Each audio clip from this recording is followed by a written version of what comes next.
Thank you very much. So again, thank you for coming today. I'll repeat just the title so that it's captured in the recording.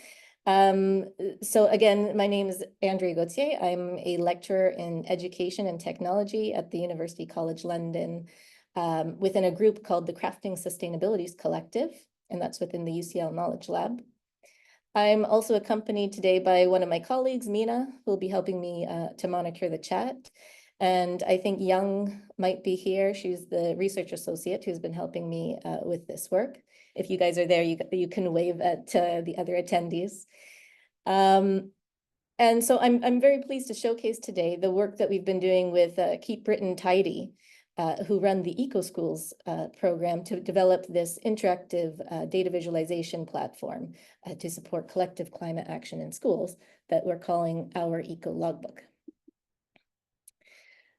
So just to give a little break from me talking, it'd be lovely to see who you are. So you either on your mobile, you can use this QR code, or if you're on a computer, I think Mina is going to type this or paste this link into the chat. I'll leave this up for a second and then I'll swap views to show you the Menti interface.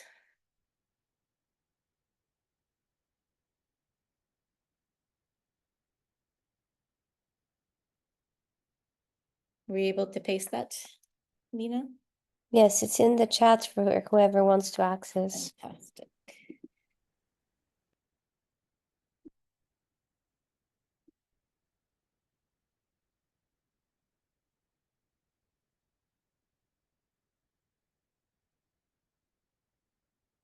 Oops. Oh, that's not where I want to go. I want to go here. Perfect. Yes. So the first question is, in what city do you work with children? Or if you don't work with children, where are you calling in from?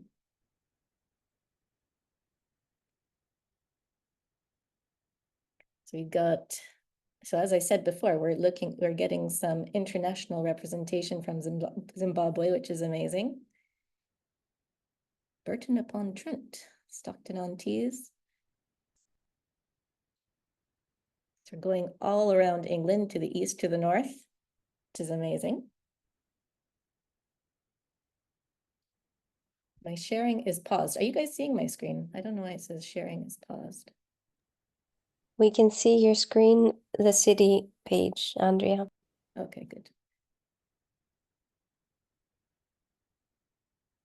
Is it full screen or is it kind of the minimized screen?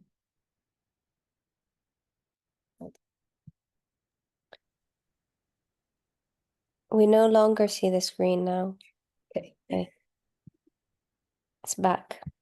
Good.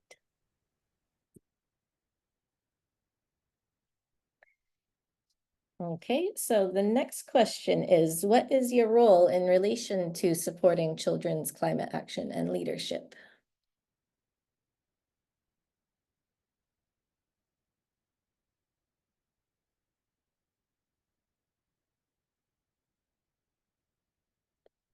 Got a few teachers.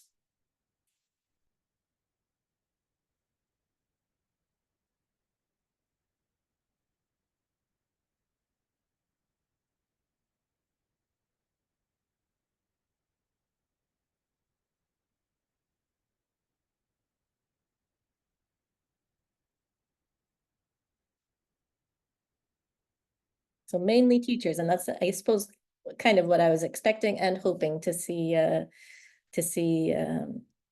this tool would be right for you. But it's also nice to see that some people from the community and other staff members are getting involved in this. Oh, curious who other is. Maybe you can share in the chat if you're open to that.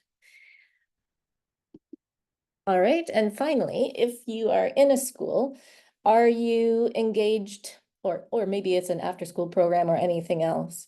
Are you engaged in any climate change education program? So we developed this tool through Eco-Schools, so I am assuming many of you are from Eco-Schools, but it might be something else. Let us know.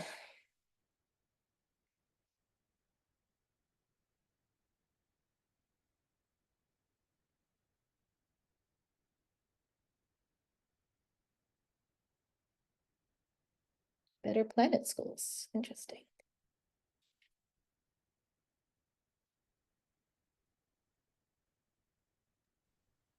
Andrea, we still see the city page. Oh, do you?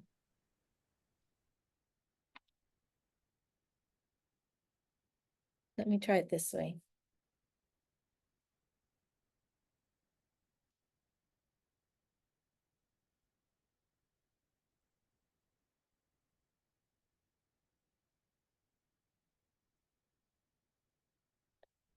Is that better? Yes. Okay, sorry about that. Tree Council, Better Planet Schools, plastic-free schools. So quite a big diversity, which is great. So it'd be interesting to hear later how you might see this working in these other diverse programs.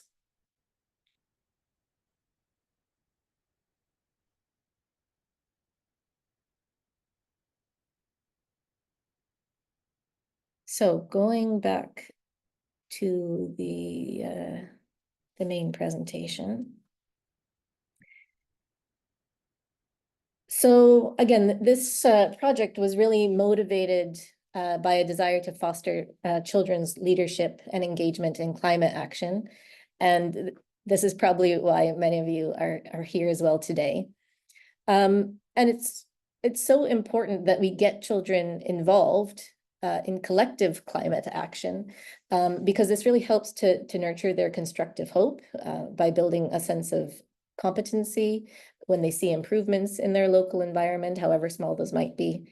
And here I emphasize the word collective, because this is a crucial aspect, and it's this that really helps to build a sense of community and recognizes the role of many different stakeholders have to play, from parents to teachers to other community actors. So I was pleased to see in the results that although there are mainly teachers here, there were some other people from the community coming in as well. And because when more people are involved, the more sustainable the initiative will become, of course. But as many of you may have experienced, perhaps it's not so straightforward to do this with all the pressures that is happening in the classroom, time pressures based on teachers' workloads. And so it's hard to often come up with these initiatives from scratch, which is where programs like Eco Schools come from. So they have their Green Flag program, and it's run by Keep Britain Tidy. But as we've seen, there are many more, from your responses, there are many more programs with kind of similar objectives. And regardless where you come from, hopefully what we talk about today and the tools that we present, I hope will be applicable to any of those. And it'd be interesting to hear your thoughts on that. But specifically, this has started out as a partnership between Keep Britain Tidy and us at UCL, at the Crafting Sustainabilities Collective, as a knowledge exchange project. So what this means is that from Keep Britain Tidy's side, we wanted to know about how schools engage children in climate action through their program, the challenges that they face. And from our side, we help them kind of understand how technology, data, and visualization might bring to these practices to address some of the challenges that they're having, as our background is in education and technology. Adam Flint was supposed to be here today, but he had to cancel at the very last minute because he had a colleague sick and had to run a training program. But he said to pass on his hellos, as he's the coordinator for Eco Schools England. So as I mentioned on the previous slide, I believe that there's a potential for technology, data, and visualization to play a prominent role in fostering children's collective climate action. And primarily, I see this through tracking in the community context. For instance, through the use of data visualization, interactive ones, where, so you can think of this as charts, graphs, maps that allow the users to log data and explore data through hovering, filtering, clicking, and the like. And this is because of three valences, let's say, of data visualization. So discoverability, actionability, and truthiness. So what do I mean by that exactly? So let me try to explain. So I believe that interactive data visualization can help facilitate planning, monitoring, and evaluation of children's climate action. For instance, because interactive data visualization is discoverable, children can use it to improve their understanding of local problems, to inform their action planning, which is the actionability aspect. We can also use it to scrutinize the impact of our existing actions, so that we can then improve these and change course if needed. So similarly, there's this kind of interplay between discovery and action. Secondly, it can help potentially engage school stakeholders in these actions, which is really important again for the long-term sustainability of these initiatives. And this is because data are perceived as having truthiness. So it might convince or persuade people towards certain actions.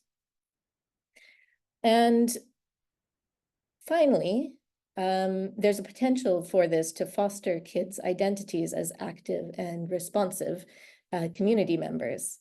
And in fact, our recent research when we were designing the Eco-Logbook showed that the platform increased children's ownership and accountability of their actions. And they really expressed pride in what they were doing as a group, as a collective. So I'll just show you a couple examples from the literature about this. Of the use of interactive data visualization. So for this Van Wart example, in secondary school, students collaboratively took sensors and measured the air quality and tracked this over a period of several days. They then used this data to understand the problem in their local area due to the air quality and transit system. And then they took this data to community stakeholders, so specifically the Transit and Port Authority staff, to see if they could convince them to change their behaviors.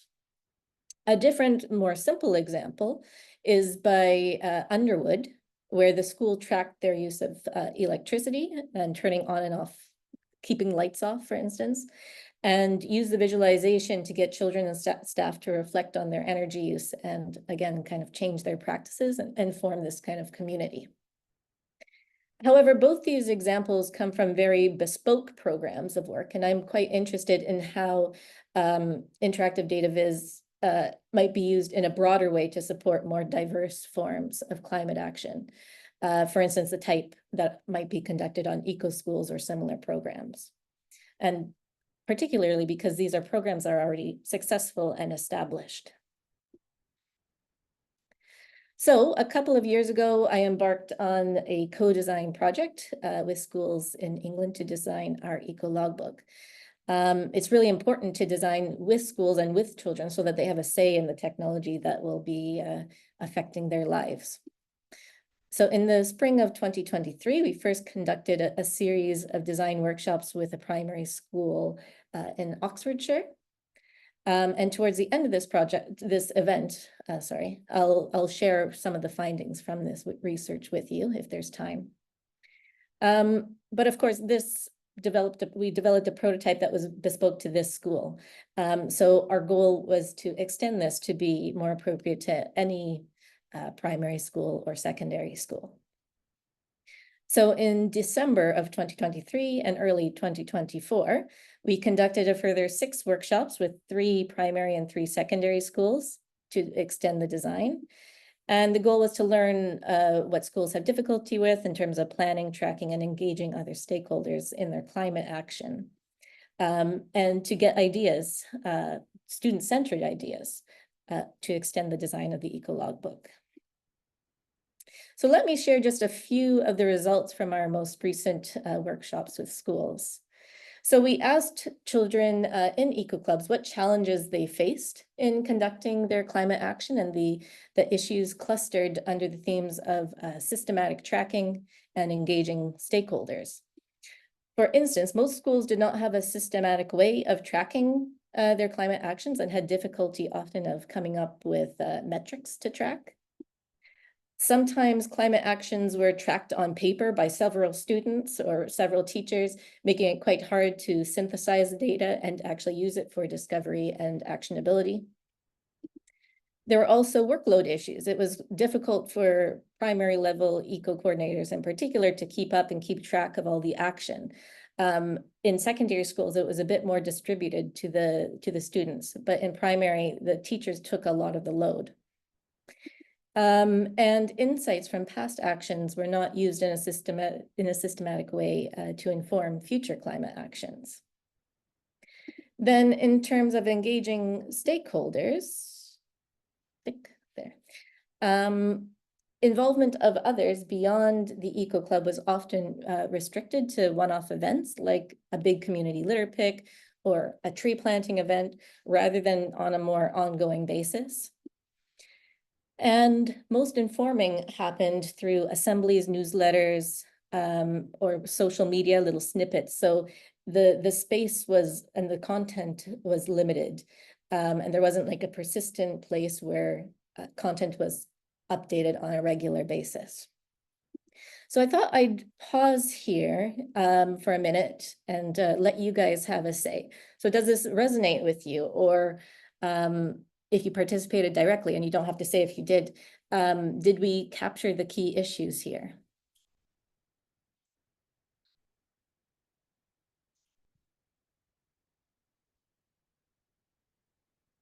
If anyone would like to speak. And Mina, I might ask you to. Hi, Andrea. Oh, hi, Stephanie. Hi, can I speak? I didn't know if you wanted me to put it in the chat or. No, please speak. No, I wanted to say that from my perspective, so I am a primary school teacher in Oxfordshire, and you have summarized it really well. And in fact, it's really nice to see it written on the screen, because then you realize actually what I'm doing is challenging. And as primary teacher, you have to be the one kind of leading the children, because they are too young, as you know, in contrary to secondary.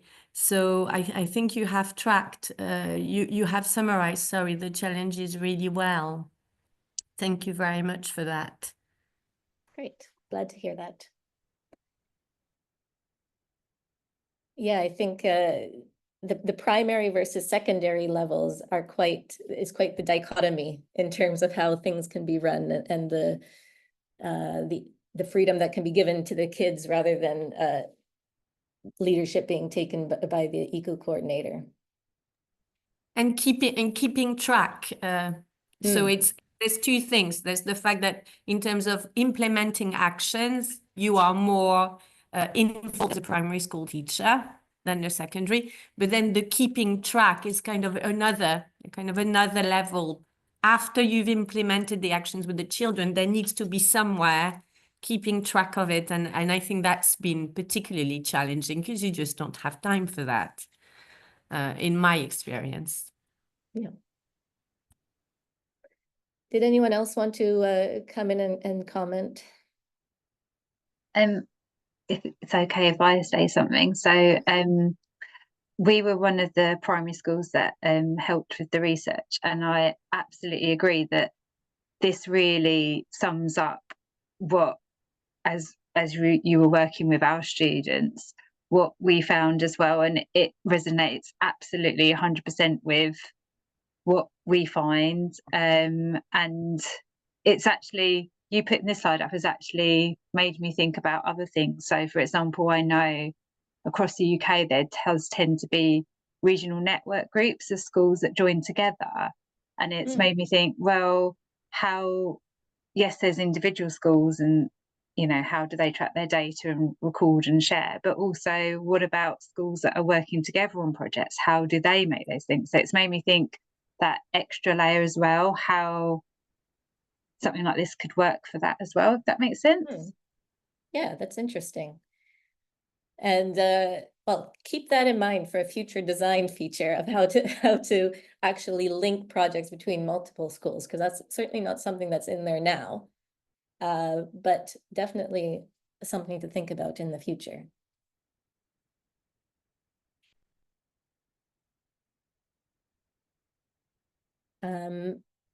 So I'll continue if no one else is eager to jump in. Thank you, Stephanie and Emma, for that. So thinking about those challenges, we took those and in the workshops, we then got the children to engage in some creative crafting activities to come up with design features for the Eco-Logbook. So for primary school eco clubs, we asked them to choose one of the eco actions or climate actions that they were engaged in, and mock up a page for the Eco-Logbook that would display what they thought was important for their community to know about their action, and to think how they might use this page to track their initiatives. So here you can see two examples created by children from two different primary schools. So one is a refill shop that they held on campus weekly, and one about eco checks that the group actually conducts on a daily basis. So from these crafts, we then kind of pulled out general principles or themes of what they wanted to see in the real thing across all the schools. For the secondary school children, we did a bit of a different approach because they weren't always so keen on getting their hands dirty crafting.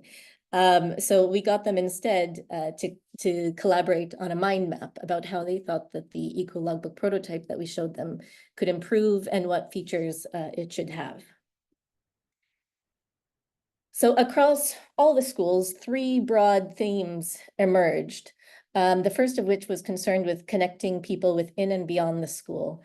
For instance, children thought that there should be a map of the UK where schools can be searched for and filtered to gain inspiration and share ideas. They wanted a team page to show off what their eco club was doing, what they're all about, who's in it, to gain recognition within their community. And a list or calendar of upcoming events so that people can quickly go to the page, look at what's coming, and get involved in those actions.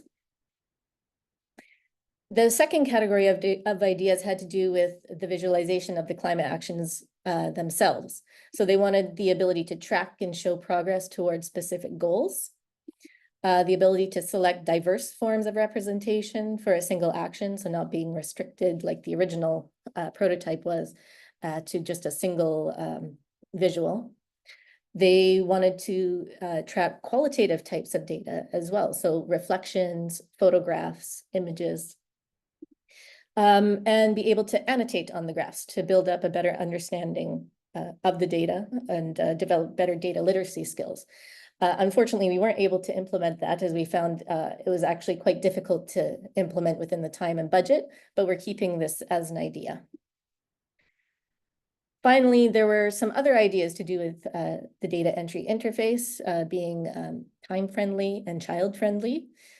So they wanted interfaces that were appropriate to both primary and secondary students. No login credentials for primary school students. So we do have a solution for that. And then two really good ideas that we are not able to implement this time around, but we're hoping to bring in at a later date, are templates for common activities to build on activities from other schools. So if you see a school's activity that you really like, instead of replicating it bit by bit, you could kind of take their structure and then just tweak it to save some time. And then secondly, that the data entry interface would integrate with either EcoSchools or whatever other program that you're working on. Of course, this is more of a long-term goal because it requires a lot longer and more intensive collaborations with EcoSchools or other programs. So without further ado, the plan now was to introduce the Eco-Logbook, but I'll pause here just in case there are any questions before I demonstrate.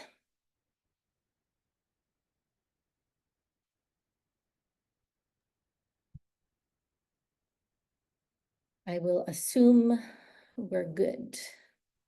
Oh, Andrea, Stephanie I has a think there's question. a hand up. Yeah. Hi.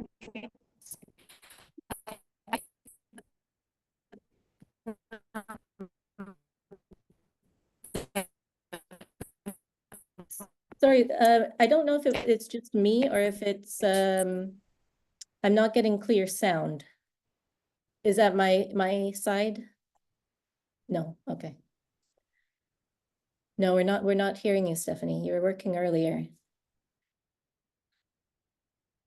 Okay, feel free to post it in the chat and we can return to it later. Sorry about that. All right, so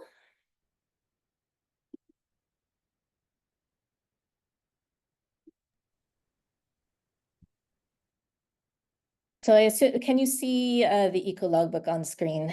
Yes. We can, yes. Excellent. So when you go to Eco-Logbook, so it's just ecologbook.org, no triple W or anything, just as it is, nice and simple. On the landing page, you'll see a link to register your school. You'll also see that we're categorizing what we're calling eco activities or climate action by topic. So you'll know if you're registered with Eco Schools, they have their own 10 topics. But we're diversifying a little bit. So these very closely align with what Eco Schools does, but it doesn't make it specific to Eco Schools to make it a lot more friendly to anyone else using other programs. And we also critically include this 11th topic, mixed or generic, so that if there's something that doesn't really fall into one discrete category, there's this other topic to capture those. So let me show you how to find schools. So there's only one school right now. Oh, there are evidently 2 schools. So somebody must have registered in the last few minutes. Interesting. All right. That's great. So you can search by schools with the, you can either type the name of the school or the postal code. You can also search activities, eco activities. So we could say you want to see only aquatic ecosystems, and you'll see everything in the system because we only have one school active. I'm assuming that this guy isn't active yet. We only have one activity so far, but you can search by topic. You can search by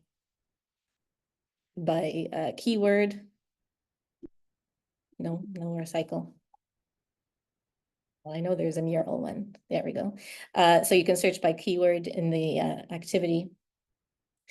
And of course, you can visit the schools page directly. So Stephanie from Europa has very kindly let me use her school as an exemplar.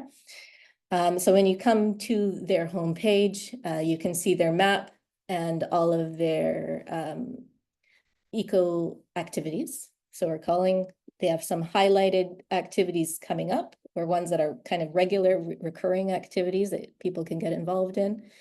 And you see all of their activities below this. And of course you can filter. So once you start to get a very long list, you can start filtering what it shows. Below you have some summary statistics, so you can see where their effort is going in terms of the different topics. And also who's participated so far across all of their activities. So if I go quickly to school information, so this is the team page that was brought up. You can write a little synopsis about who you are, what's going on, have a little gallery of images about your school or your eco club. So let me show you then one of the activities. We'll go with the digital eco detectives. So you can access this either by the map or through those activity cards. So digital eco detectives is one of their littering activities or anti-littering activities. So you can choose a feature image, and this can be whatever you want, give a description. We see who's participated. They have a goal and they're working towards this goal. And then below you have information of what's new. So they tracked data about littering at the school over a period of 5 days, and each day they track that in the tools to show the trend. They categorized it by location of the littering as well as the people doing the littering. So you can see data on that. And here is broken down by location. So there's several visualization forms. We also have the qualitative side of things. So reflections about the workshops that they've engaged in with photographs of what they were doing and going back forward through time. So it's good to keep a record to reflect on your practices that you can then kind of go back to inform your future actions. Just to briefly show another example of an upcoming activity.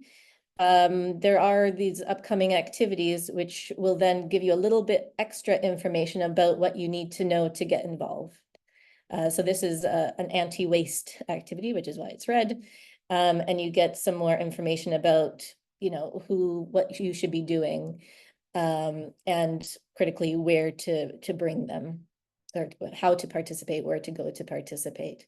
And similarly to the other ones, you get the same type of information if you want to. All these features can be turned off and on. So let's log in and I'll show you what this actually looks like to log this data, which is probably what teachers would find most interesting. So when you log in, you'll see there are 3 main functions. You can edit, add, edit, or log eco activities. You can edit information about the school and add users to the profile. Below this, there's a direct link. So every school has a direct link, so you don't have to use the search function. So you can share this link with anybody you want, and they'll go directly to your school's homepage rather than having to search for your school. So if we go into the users, you can see here there are 3 types of users: coordinators, and you have access to everything. Editors have access to everything except for being able to account for the users. And then loggers have the lowest permissions. They're only able to log things. So they're not able to change the description of anything. It's just about logging the data and logging reflections.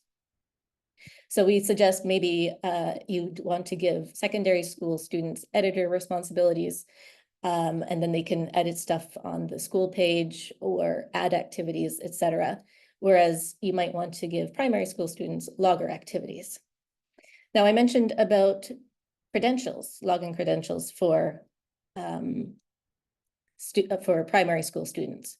So if you don't want to add primary school students to the user list, what you can do is share this direct link.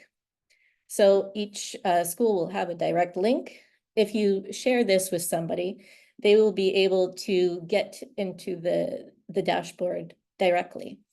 The only function that they'll have is to add data to existing activities in terms of those reflections and the graphs, and they can change the look and feel of the graphs, but they can't actually change the description of anything or those types of things. So if you trust your primary school students or even your secondary school students and you want to give them this link, then they can be actively doing that without having to log into any system. So I'm going to skip the school information because that's very basic, just writing information and uploading pictures. The more interesting part is about creating and editing eco activities.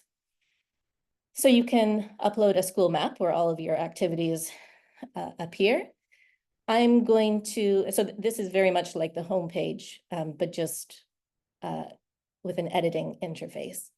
So we'll add a new activity. So let me tell you about one of the schools. So you remember seeing in here, I'm going to show you this. So this is about the refill shop, which was one of the students' ideas. So what they had were things like hand soap, shampoo, washing up liquid, and they'd have big jugs and they would sell refills of those products on a Thursday afternoon after school. And then they'd use the cash to make donations to charities. So this is the one that I'm going to take as an example to show you how you might do that. So what is the activity all about? This is their refill shop as the name. Now, I did have the description already written up so that I didn't have to bore you by typing. So I'll paste this here. And this is just a standard editing interface. You can make things bold, whatever. We can pin the activity. So let's say that the refill shop is happening outside of the playground. We'll select the topic as anti-waste since it's reducing plastic. We'll select a feature image. And I should have labeled these better, shouldn't I have? Here, feature.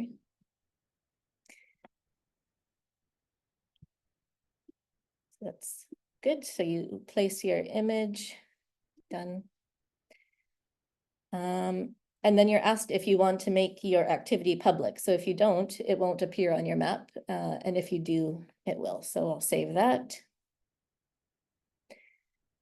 Should we make this an upcoming activity? So since it's recurring, we're going to say yes.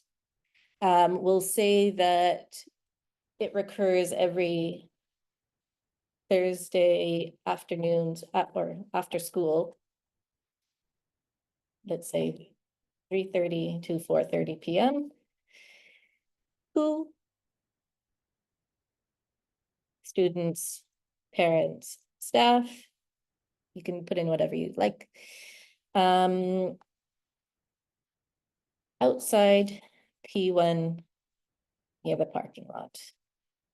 And your map will appear beside that as well.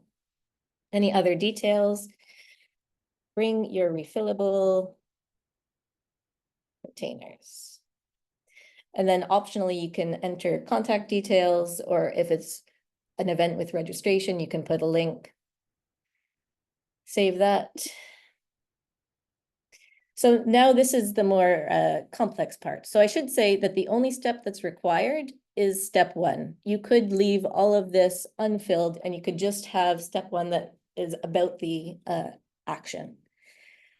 But if you want to start tracking, we want to define some metrics. So we give you some examples. So that could be items crafted, trees planted, etc. So for this, maybe a good impact metric could be products sold. So that was one of their ideas, one of the kids' ideas for this. Do we want to set a goal? Maybe not for number of products sold. Or I should say maybe not instead of sold, product sales. What are the types of categories? Maybe this is so product type. And you don't have to set a category, but it can be useful to categorize your data. And a value could be hand soap,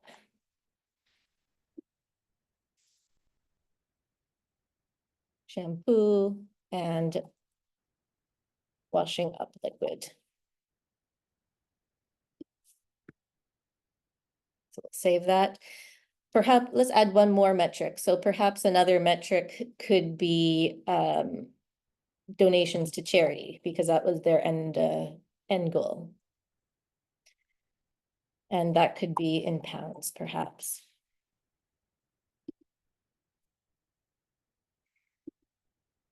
That one you might want to set a goal. So let's say their goal is to donate £1,000. And then it could be, they could be categorizing this by charity type or charity name.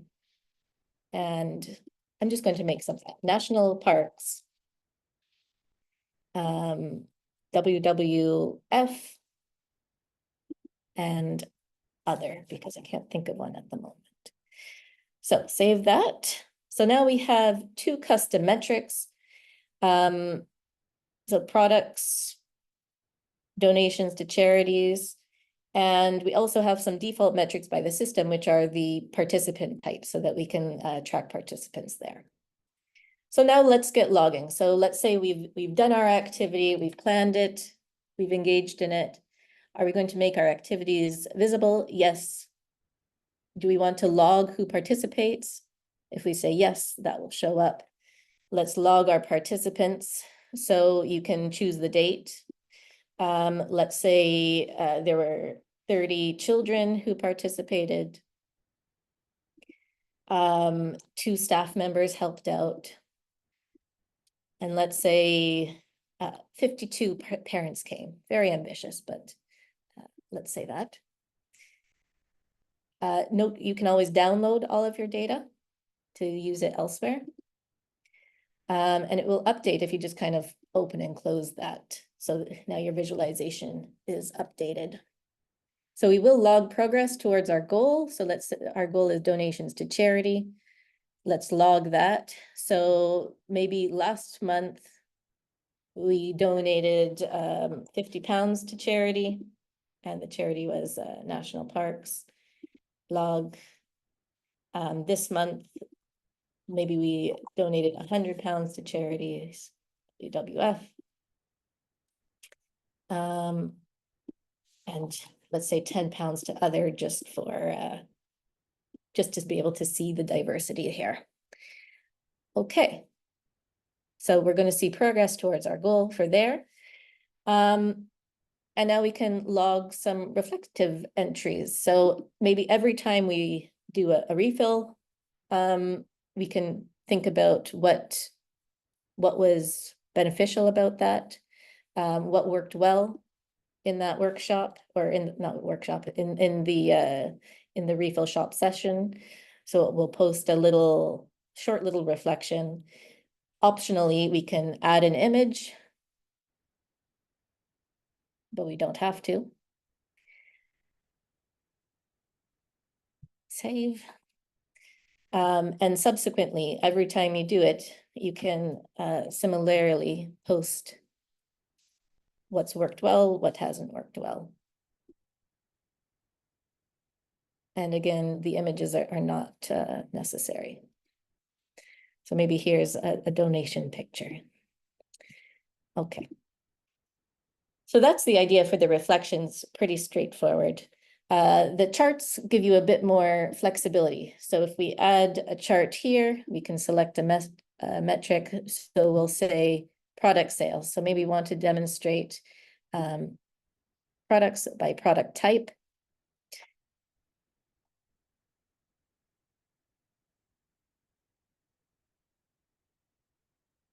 Number of products sold. It's blank right now because we haven't actually logged any information. So if we say log metric and log product sales, let's say last week or 2 weeks ago, we sold 3 hand soap.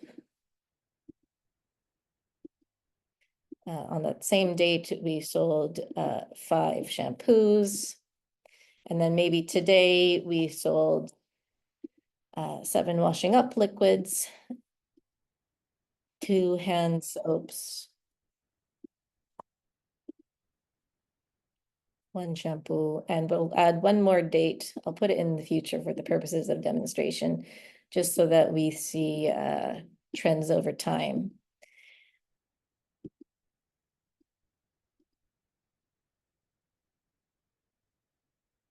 big day for washing up liquid.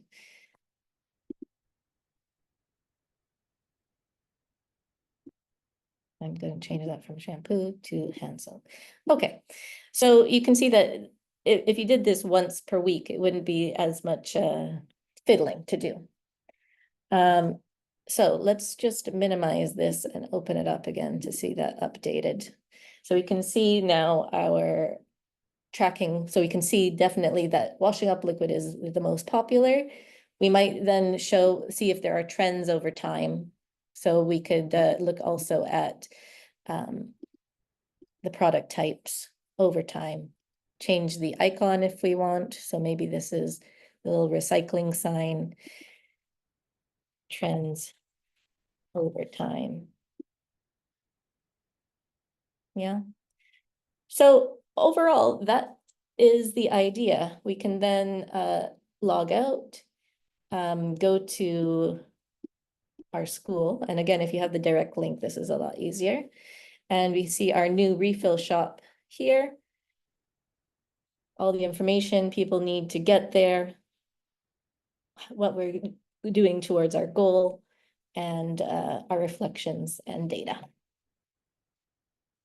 So I will stop there. There is another Menti post, and I invite you both to write this, but also, oh, here we go. It's just a bit slow. I invite you to say out loud if there's anything that you'd like to add in person. What are your first impressions? Can you envision using this in your school or elsewhere? And if so, in what ways? Andrea, I should also say that there's been questions coming in. Oh, great. You've been talking. I'm happy to read them out loud, or Sure. you can have a look at the chat if you want. So I think the first question came from Stephanie. Perhaps I can call on people, and Yeah, if you're that not would be able to great. speak, then I'll speak aloud your question. But Stephanie, I don't know if you're able to speak or you prefer me to do that. I'm sorry, it's just I have to go. I feel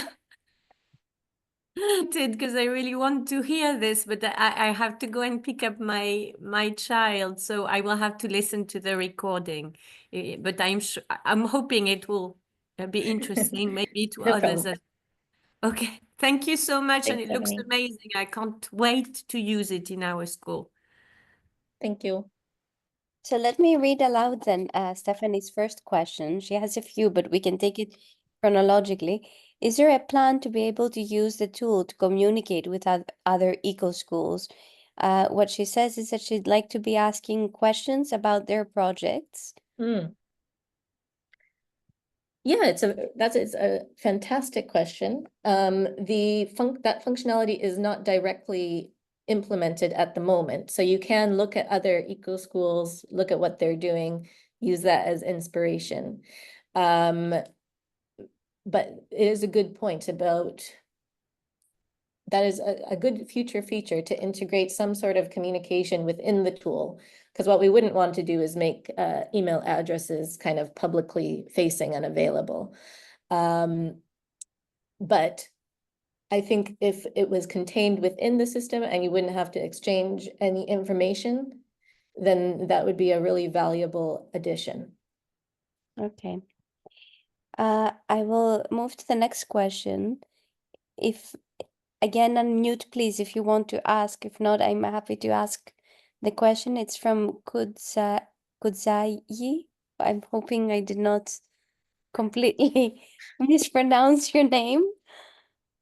Yeah. Thank you. You did very well, actually. I just want to ask Andrea, is it possible for us to join the initiative? Yeah, as long as you're okay if, I mean, we haven't tested it outside of England, so you're very welcome to use it. As far as I know, there are no restrictions, but your data will be held in the European Union. So as long as you are happy with that situation and that works for you guys, then there's nothing on our side, as far as I know, technologically holding you back from doing that.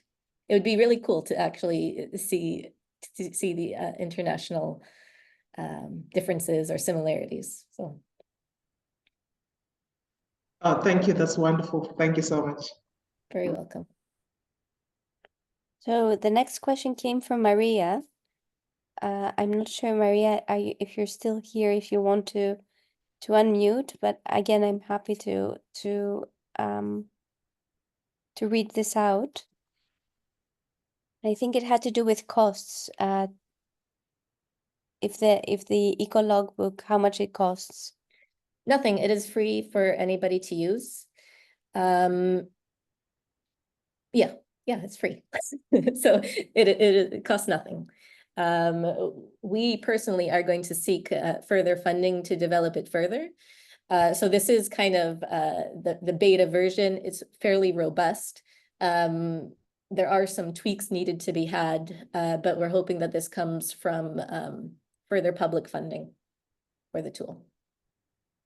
So we don't plan on charging anybody to use it. And the next set of questions was from Jen. Jen, are you happy to speak, or would you like me to do that? I see you're nodding. Yeah, sorry, I was just trying to unmute myself. Hi, yes, so I'm actually from a program that's run in the UK currently, which is the National Education Nature Parks program. And I was just wondering in terms of, so I've got two questions. One being, how was the map of the school created? Does the educator go in and create the map, or is that automatically done?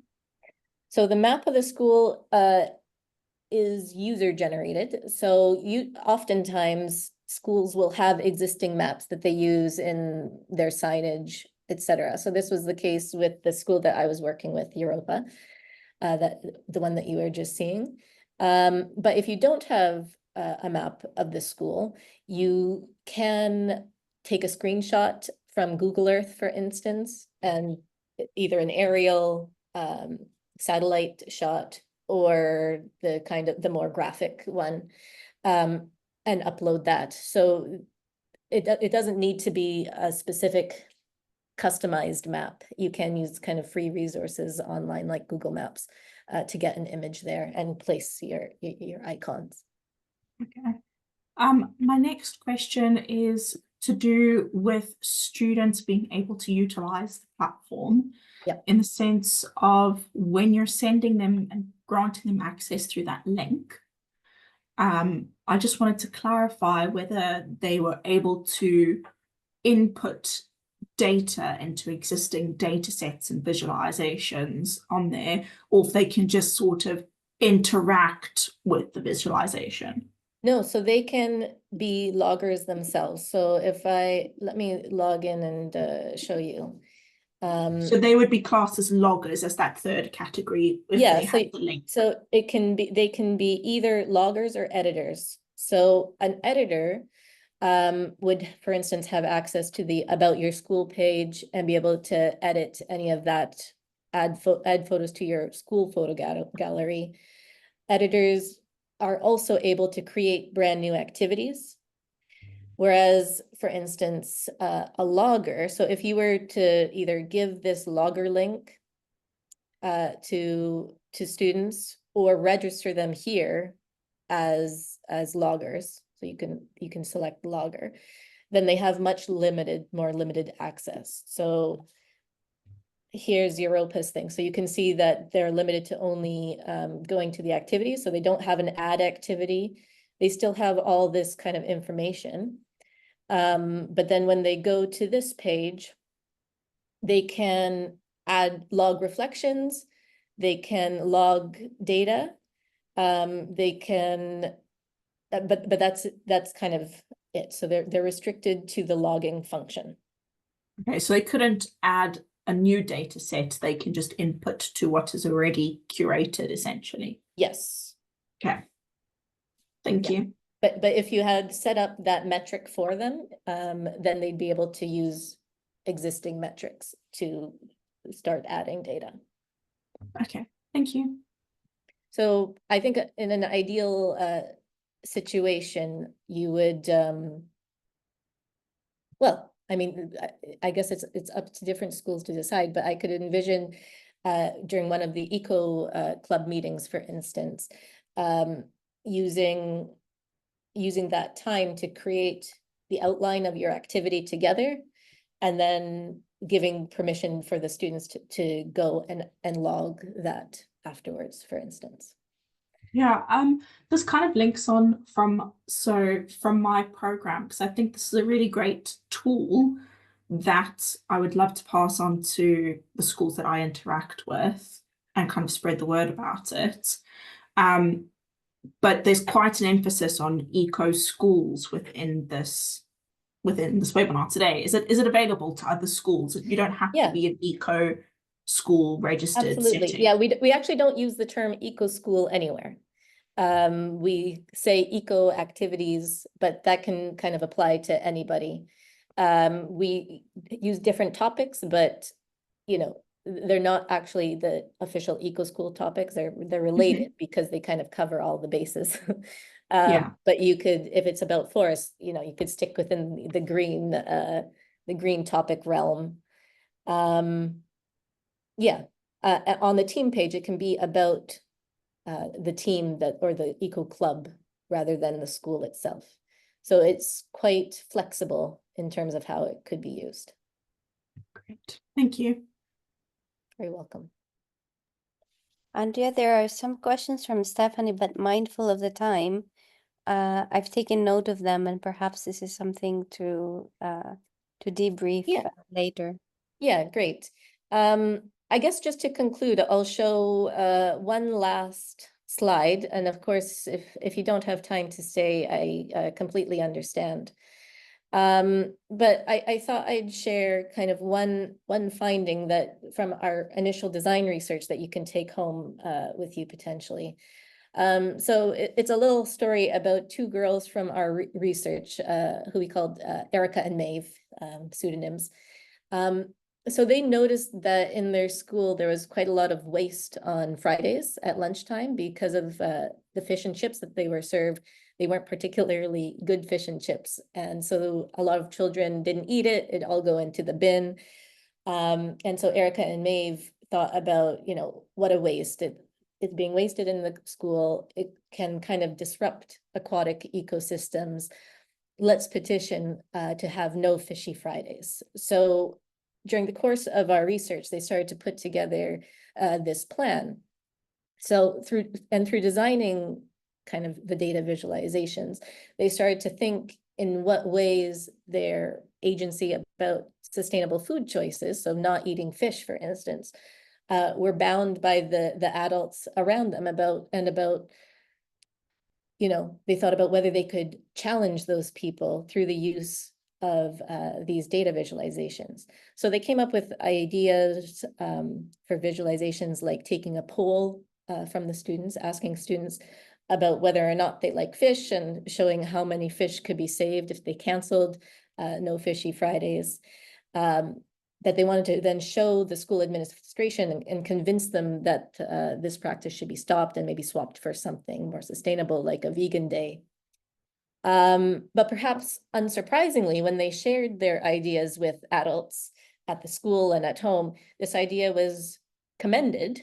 They said, you know, great idea, but no, this can't ever really happen. So it was rejected, kind of with the premise that, you know, Fishy Fridays is a culturally ingrained practice in England, and a lot of people like it. So it felt too big to be, you know, to be realistic.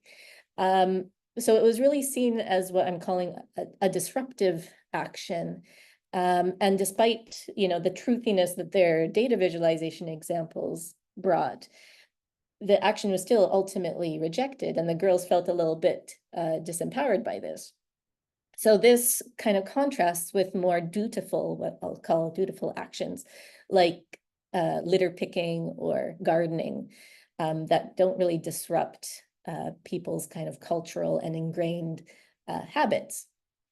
So I guess the main point is that this goes to show really the importance of bringing in stakeholders right from the beginning, with the goal really to support children in conducting both dutiful and disruptive actions in order to make these more meaningful and sustainable changes.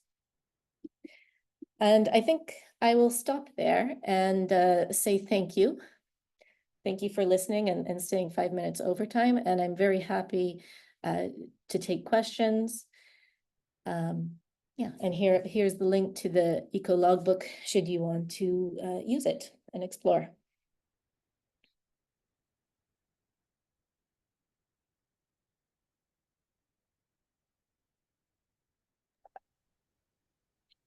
Sorry, I had a second or a third question now, I suppose. About just looking at it from the point of view of an organization that is supporting schools with climate action activities. Is there a way for us to kind of use the tool, not linking it to a school? So, for example, just to familiarize myself a bit better with it, or be able to, like you have just done, demonstrate to schools how to use the tool. Is there a way to have kind of just like a separate access that isn't linked to a specific school?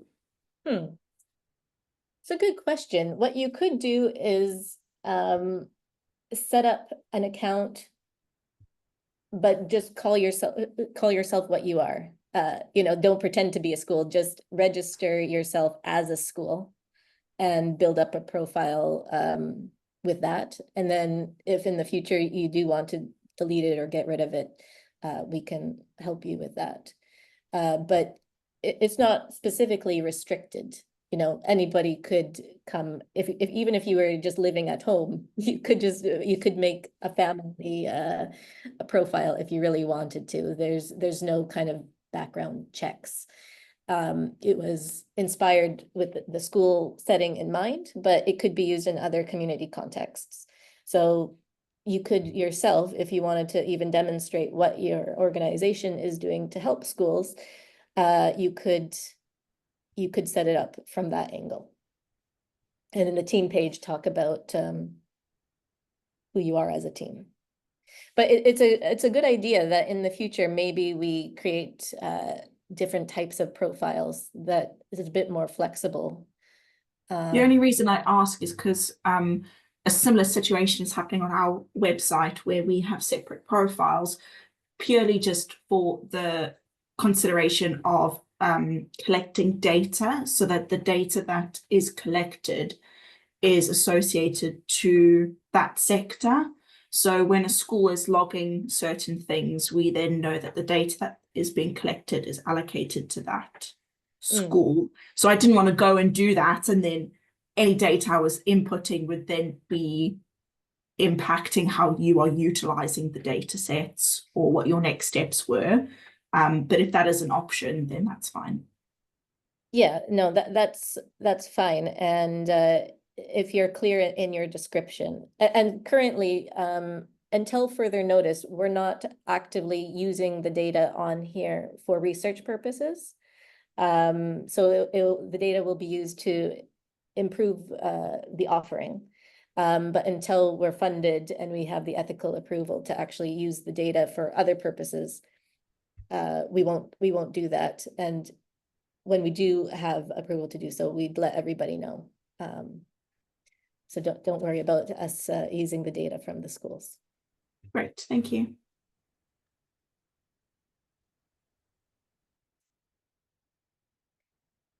Any other thoughts or questions?